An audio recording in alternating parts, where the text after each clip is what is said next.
Hey, what's up, Darcy? This is a demo video mainly for your Desert Wanderer by KR Sabers because this one has the Goth Master chassis. I can kind of get it to focus maybe. There we go, kind of.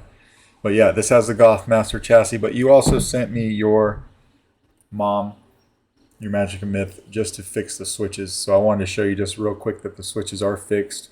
You have the V2 motherboard, or the V2 helper board rather.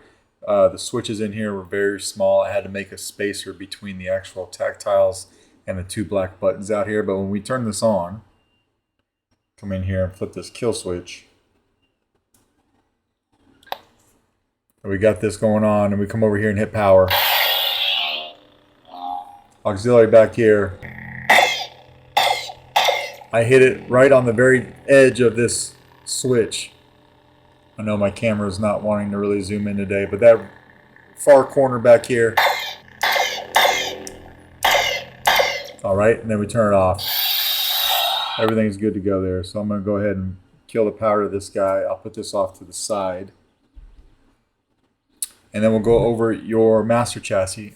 First thing you want to do is just take off the pummel. You do have two sets of stock V3s. Let me take this pummel off first. So you've got one set here, of course, for your blade, which we'll throw a blade in here in a second. You get that in there. And then you've got your chassis. When taking a chassis out or putting it in, you want to be super careful. All right. So just take your time, pull it out. You don't have to be as careful taking it out as you do putting it in. This is probably the fourth one of these that I've done or so, and it's pretty consistent on all of them. And on three of them, I've shaved the button off. So you've got your main activation switch up here. And originally, when I put this in, this guy right here, the plunger switch just shaved that button off. So I had to replace it. What I end up doing is I end up taking both of these off, so that I can get to the plunger pieces on the inside. I take them outside, I file them with a Dremel, and then I just do some file work so I could get them as thin as I possibly can, and then it fits in there. But you do have to be careful, and I'll show you how to do that. All right, but this is your chassis. So you got your switch box right here, or your switch PCBs. You got an OLED screen right here, your second set of stock V3s. This is a removable battery setup, so you could flip this open and get to your battery, which I have in here.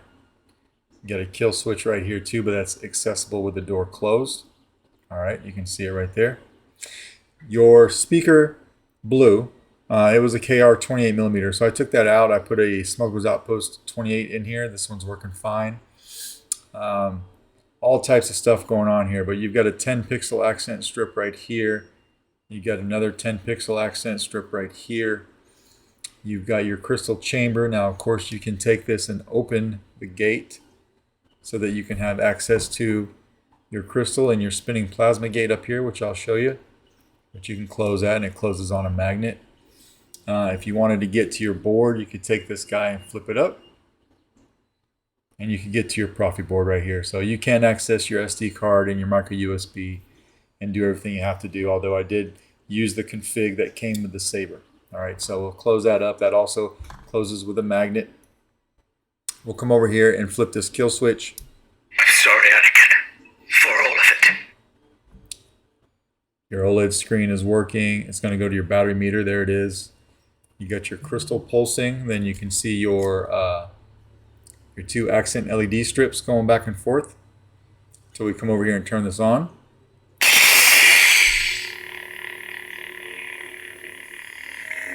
And hopefully you can see that plasma gate spinning if I open this up.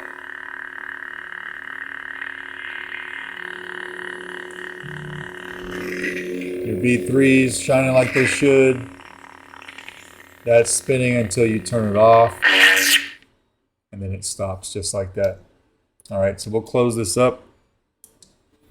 Put it in the Saber, and then like I said, just make sure your switch PCBs are aligned with your two plungers right here, and then go very gently and carefully while you push it in.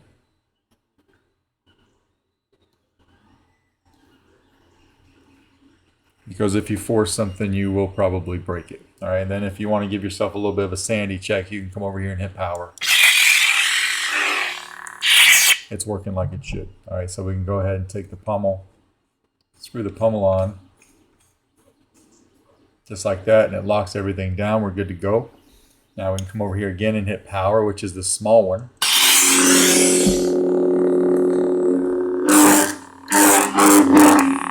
Auxiliaries right here.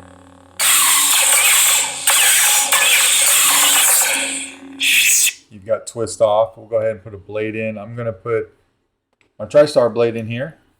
Now, of course, you've got two different emitters. You've got the one for display, and then this one that I've got on. This is the one that gives you the added blade depth. All right, so we're just going to display, or we're just going to demo the one for the added blade depth. I'll just use the one retention screw for now since the blade's not too long.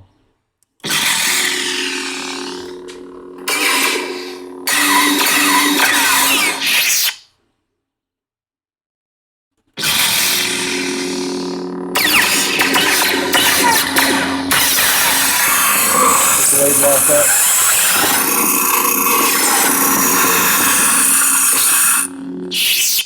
Obiwan Kenobi.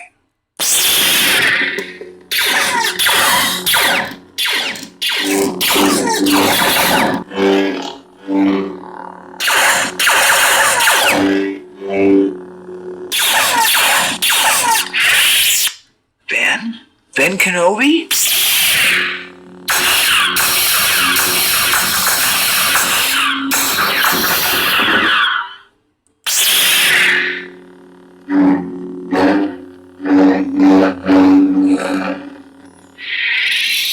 Just like that. All right, we'll go ahead and we will take the blade out and then take the chassis out. Now, since you got a kill key, of course, you don't have to take the battery out if you don't want to. We'll just flip the switch. And we can do that with the chassis still inside of the Saber. All right, we'll just come over here and unscrew the pommel. This Saber does come, the kit came with some O-rings that you can put right here if you find that this bumps up against the speaker, which it can do if you tighten it too tight. Just put an O-ring right here that's in your kit, and that'll stop that from happening, okay? Or the kill switch, rather, it kills everything like it should, all right? We'll go ahead and slap this back on. That's basically your master chassis and your mom fix.